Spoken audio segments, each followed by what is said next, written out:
Well, thankfully, Mother Nature actually cooperated last weekend. No rain, but it was hot. And so was the CAF action. Highlights coming up shortly. This is CAF TV. Hey, folks, I'm Alex Bastiavansky. Welcome. Thankfully, the rain held off, but man, it was hot on the pitch.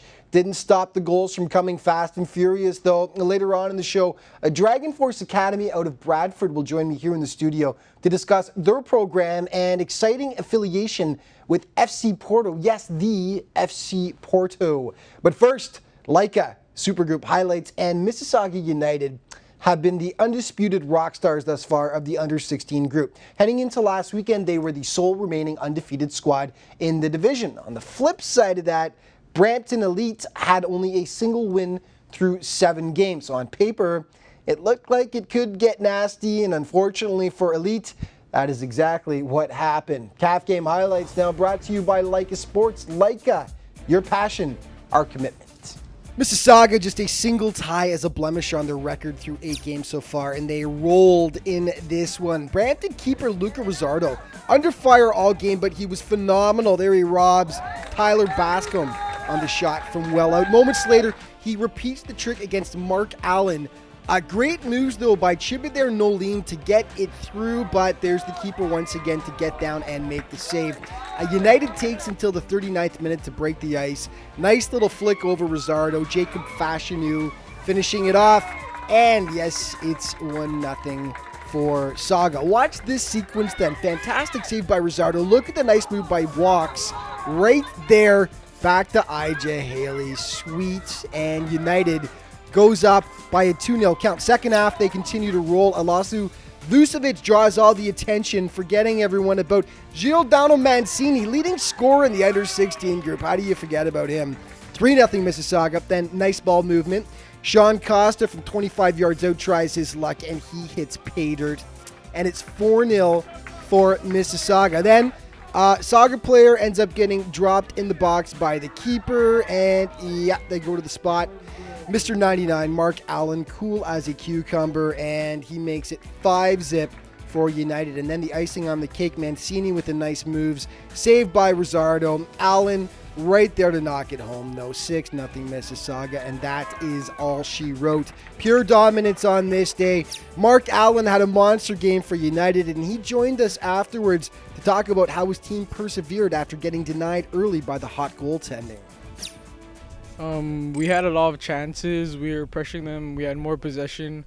The first half, we couldn't really get as much goals as we wanted. We only got 2, but we stepped up second half. Well, Future and Chantilly hooked up on Saturday in a tasty matchup. Chantilly has been especially solid lately, winners of 2 straight heading into this one, and led by the talents of superstar striker Israel Perrin, who once again had a big game. Perrin has been one of the top players in the under-16 group all year, and he helped with the first goal in this one. 10th minute. Great work by Israel. Ricardo Moniz knocks it home out front right there, and it's 1-0. Chantilly forever. Future gets it back, though, in the 22nd minute off the corner kick. It pops right to Kalen Robinson out front. He knocks it home, and they were all tied up at 1 apiece. Just 6 minutes later, though, Israel back at it again. Unstoppable, this guy. Rings it in off the post. 2-1 Chantilly after 28 minutes. Good goalkeeping by Future here. 33rd minute. The ball pinballs around in the box here. Anthony Guerreri getting down to make the nice save. And then controversy in the 34th. Future think they should be awarded a penalty here. Is this foul on the edge of the box, if not in? And yeah, I think they've got a case, though. No call. Second half, Chantilly gets a bit of a cushion. Mohamed Shamki from 18 yards out. He slams it past Guerreri, and it's 3-1 for the boys from Hamilton. Future makes a game of it, though. Matthew Cavassi with a rocket from 27 yards. Crossbar, and then Carson Provenzano recovers in time. And then Provenzano makes a fantastic stop here. Nobody clears out the rebound, though, and Future pulled to within 1 with just 2 minutes to play. And in the dying seconds, Mohamed Alpha Twali with the game saver for Chantilly, clearing it off the line, and then rightfully getting big thanks from his keeper. So Chantilly, hold on. By the hair of its chinny chin chin, the most relieved man on the pitch, Chantilly's Carson Provenzano, who talked about the amazing last-second save his teammate made to bail him out. I don't know. I just looked back and then I thought it was going in, but thankfully my defender Mohamed Afalawi was there to save me. I thought we played pretty good, but we need to limit our mistakes in the back, and I thought we could have played a bit better to get a better result than a 3-2, but overall we played pretty good.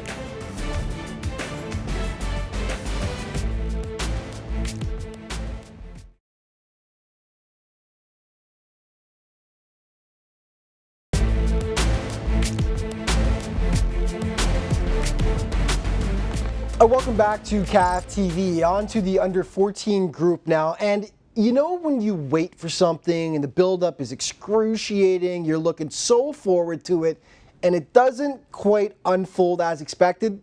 That was kind of the case last weekend with ADP and Epic. All season we've been waiting for the matchup between the under 14's top two squads. Unfortunately, Epic has had a bit of roster turnover the last couple of weeks, so it wasn't quite the clash of the Titans we were expecting. As mentioned, Epic have had some recent additions and subtractions to its roster, so that took a little luster off this contest. ADP hitting early and often, 6th minute. Gurjit Singh crosses for Anthony Chiappetta, and it goes. And it's 1-0 for the Whites early on, and they nearly add to it as Matthew Radavoisa with the free kick from 20 yards out, but just wide of the goalpost. But Chiappetta comes up with one of the goals of the week soon after as he picks his spot past Cuba Grant. Nice little floater up, over, and in. 2-0 for the ADP boys. And then Epic misses a golden chance here as it's Ahmed Zaghloul threading it to Michael Periskaropoulos, but he bobbles it, just can't put it home. And that's a tough miss. Epic hits the score sheet soon after, though. Zaghloul, nice cross for Kai Garvey, and he's not going to miss this one as he roofs it. And Epic right back in it, down 2-1, but then some confusion here as it sounds like the whistle goes, so everyone just stops, but then, the whistle didn't go, so they continue on, and yeah, confusion, ouch. Golden chance for Epic. Second half, ADP continue to press. Free kick from 28 yards out. Ryan Sturdy denied by Grant, though. ADP just relentless. 52nd minute now. Elias Goritsas on the break, and he chips it past Grant, and the boys in white get their 2-goal cushion back. And then 2 minutes later, it's the tiny assassin Cheyenne Amrani turning on the Jets. He slams it past Grant. 4-1 ADP after 54 minutes of play, and they nearly make it 5 a few minutes later as Grant bobbles the shot off the corner kick. Epic manages to clear it out, but the damage was already done. Get this, ADP now has won 6 of 7 games with just 1 tie. They've scored 38 goals over those games while conceding just 2. Dominance, thy name is ADP. Well, don't look now, but Chantilly is starting to roll in the under 14 group. After a disappointing start to the season that saw them drop their first 5 games, the boys from Hamilton have rebounded nicely with 2 straight W's, and they continued their hot play against Toronto International on Saturday. Toronto International just 1 win in 7 games heading into this one, and it wasn't looking good for them early on as the ball ping-pongs in the box here.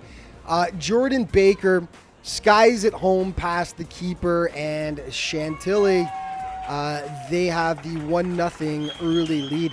This game could have been a lot worse for TO, except Alex Sherivan was on his game. He makes the nice stop here on Hunter Oakley. And then on the blast from well out on the rebound here, he gets down again for the stop, and the ball slides just wide of the post. 12th minute, Chantilly forever. Sherivan has to be on his toes to make the stop off the corner kick. And then one more time for good measure here. This time on Ian Norton, all alone on the breakaway. Great stop, though, by Alex. Good goalkeeping there. Nothing he can do about this one, though, as his defense just lets him down. As you see the little miscue out front here. Anthony Scaduto slams it home. And Chantilly forever going up by a 2-0 count. Second half, the Hamilton boys just keep on coming. Norton with plenty of time and space here as he picks his spot past the charging Sherivan. And Chantilly firmly in control of this one with a 3-0 lead, and one more great save from Sherivan, though we thought we should throw in there. Great effort by Oakley to slice and dice his way through the defense, but look at that stop. Great goalkeeping, but 3-zip Chantilly ends up being your final. The Reds have now won 2 straight after dropping their first 5, and they're looking to make a run up the standings. Okay, back to the under-16s we go, and it was DFC taking on ADP on Saturday. All Dragon Force in this one. Just the 5th minute of play. Great ball through here for Nicholas Special. In it goes, and it's 1-0 for DFC Porto, and it was a constant onslaught. Just 2 minutes later, almost a repeat of the first goal here, but this time Special slides it just wide of the far goal post. Special was just that in the first half. He could have had a few goals, but Lex Hancock's comes up with the nice stop here to deny him. ADP with a good chance themselves here, as you'll see. Cameron Hall playing a little bit of give and go. He takes the return feed, but check out the defensive effort here by Mateus Forte. Great job to get back and prevent a goal. DFC would add 3 in the second half to make it a 4-0 final. So Dragon Force looking good, and they'll join me in the studio in just a moment when we get back from break to discuss. Stick around.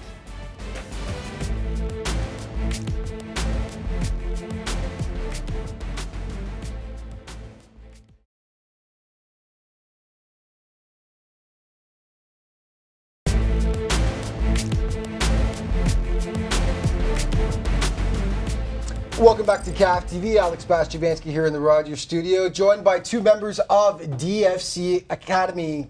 Do we say DFC Porto now? Dragon Force. Dragon Force, Porto, Toronto, Bradford. There's all kinds of names here, but either way, it's a great academy. I'm joined by Alessandro Procaccini, the star goaltender from the under-16 team, and Luis Andres, the academy director. Guys, welcome to the studio. Thank you. A lot happening with the academy. Since we had you on last year, we're going to get to the developments in a second here, but let's talk about, first of all, the under-16 squad. Big win on the weekend, 4-0. How do you feel the team's played so far this year? You guys have looked pretty good. Yeah, we've had our ups and downs, our off games, but I feel like most of the goals that we concede are just mistakes given by us. So we've been playing pretty well, especially being influenced by Jose, the Portuguese style of play that they bring over from Porto. So. Right. What's your story? You've made some saves last year and this year. We've got a whole Alessandro highlight reel. I swear, the saves this guy's made, if I'd be shaking my head. What's your background in terms of where you're from, and when did you end up with the DFC Academy? So I started off playing like competitively with Barry, and then I moved to Innisfil where Leo was the coach, and then Leo brought us over from Innisfil to Porto where Lewis started the Dragon Force, and it's just taken off from there. You've been enjoying it? Very much. It helped your game a lot? Very much. So. Yeah. What's the story behind DFC? When did you guys start the program, and why did you start it in the first place? Yeah, so with Dragon Force, as we refer to DFC, we started in 2014, and basically in Porto at the time, they had schools, Dragon Force schools up and down the country. They opened up, not too long after, they opened up an international school in Colombia, and they've always wanted to be a part of North America. And so they believed, from my experiences, I lived in Porto for 2 years. I was there, and they thought that I would be the right person and suit the right profile to open one up in an area in North America. So we decided Bradford would be the right location due to the number of supporters that live, Portuguese and the ethnicity that's in Bradford. But it's still small enough a community where, and it's one of the fastest growing communities in Canada. So we started from there, and we've been, we started off with 3 teams, and now we're at 7, and we have development programs, and we have 2 coaches that are over here. One's a technical director, Jose Violint, and Sergio Saraiva. So, and he's the head coach.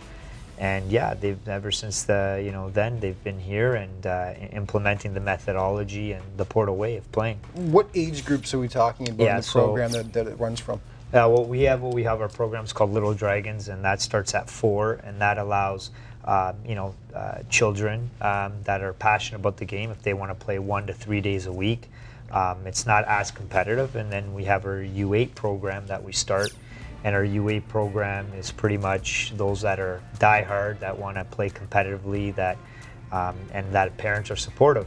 So we start from 4, and then we have our U16 supergroup program. So from 4 to U16 right now, and it's looking good. And you guys are the first Porto affiliation in all of North America.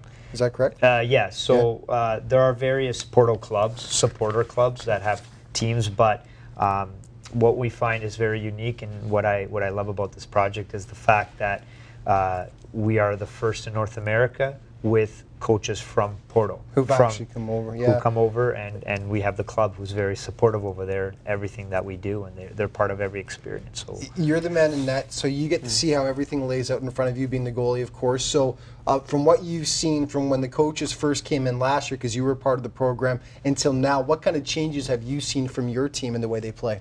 Well, I've seen they really move the ball a lot better, very smoothly, and they don't just kick the ball up. You got to rush. They take it easy. They find open man. They find the best option to play. Yeah, you've had the chance to train him for a couple of years and see him for a couple of years. Yeah. What do you think about his game? What has he brought to the field, and how has he progressed over the years, Alessandro? he sees the game very well.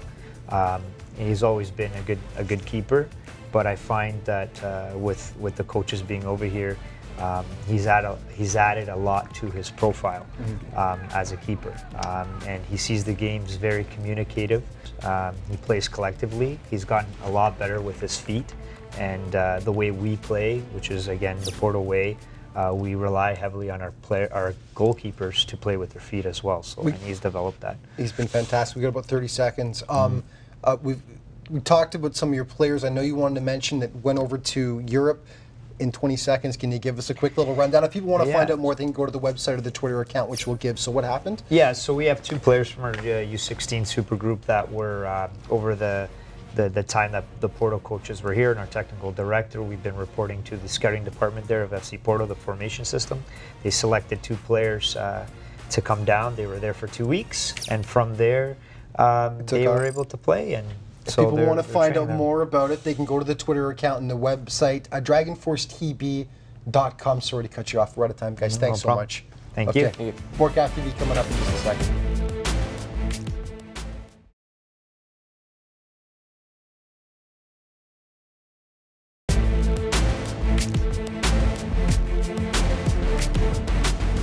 Welcome back to CAF TV. To the open group we go now, and BSC was one squad in desperate need of a bounce-back game. The week previous, Supernova destroyed the Burlington boys 10-0, the worst blowout by far in the open group this year. Now, BSC was shorthanded for that game and knew they were capable of far more, as they proved against Brampton City on Saturday. Yeah, it's amazing how quickly things change. BSC went from 0 to hero in this game. 11th minute, Brandon Wellington takes advantage of the Brampton defensive lapse here, literally just strolls right in and taps it past Gabriel Kent. 1-0 for Burlington, and then 5 minutes later, Romario McKnight catches Kent completely flat-footed with the one-timer, blasts it home. BSC looking like a whole different team. They lead 2-0. Brampton tries to claw back here. Free kick by Jorge Kolochko, easily handled though by the BSC keeper. And then Wellington, the former Niagara Purple Eagle superstar, absolutely shreds the Brampton defense here. Goal of the week, methinks. Gorgeous. And BSC go up by the treble. It's 3-0. And this right here would have been one of the best goals of the year so far. If he had got it to go. Amazing skills by Wellington as he just toys with the defender. Ultimately just can't put it home though. In the second half, Brampton makes a game of it as their guy ends up going down like a sack of bricks in the box here. And yeah, maybe a little bit of a weak call, but regardless, he goes to the spot. Penalty kick, number 7, not listed on the game sheet, but he makes it 3-1 for BSC. Burlington tries to get that 3-goal cushion back. Brampton keeper standing tall to make the save though. And number 7, I wish you were on the game sheet because you scored 2 goals, had a great game, and we have no clue who you are, but there's the second anyway. And Brampton was pumped. They were feeling it now, down just by 1. Then the miss of the year maybe, and it'll put a smile on your face though. Stephen Craig, oops. But watch the keeper here. Hey, gives him a nice little consoling. Classic, worth a little chuckle. BSC would get one more before it was all said and done, though, as it's Sam Nawabi taking the nice feed here. He scores. Well done, BSC. And as mentioned, these guys really needed a good bounce-back game. Afterwards, Alexander Losic talked about how it felt to snap that awful losing streak they've been on. I thought the boys played well. We moved the ball consistently. A couple of turnovers, cost us sloppy goals, but all in all, boys gave a good effort today. We came through 4-2. Hope we can take this to the next game. This Friday we play Toronto, Croatia. Hopefully we can take it to them with another victory. Good job, boys. Okay, let's take a look at the league table, starting with the under-14s. ADP with a 3-point bulge now over Epic with that win. London Elite in 3rd place, followed by Breeze Chantilly. Brampton Elite and Toronto International. Okay, we head to the under-16s. Mississauga United with a good lead over Epic there, a 7-point bulge, followed by Chantilly. DFC Pace Future, ADP, and Brampton Elite with just a single win on the year so far. And to the open group we go. Croatia in 1st place, followed by Supernova. Look at Atomic making a bit of a run now with 11 points, followed by Epic, Brampton City, and BSC with 2 wins on the year now.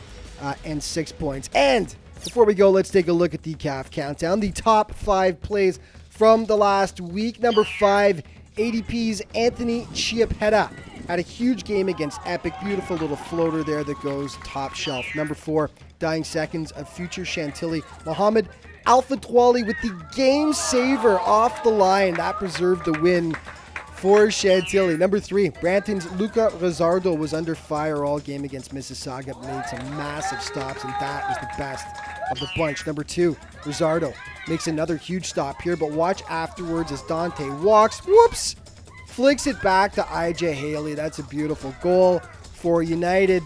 And number 1, BSC's Brandon Wellington, absolutely shredding basically half of Brampton City as he goes through the team en route to the sweet goal. Nicely done, Brandon, and that is our CAF play of the week. And that is it for this week. Just remember, though, to keep up on all things with the league, CAFsoccer.com is the website, at CAF_football on Twitter, and Canadian Academy of Football on Facebook. Thanks so much for tuning in, folks. We'll see you next week.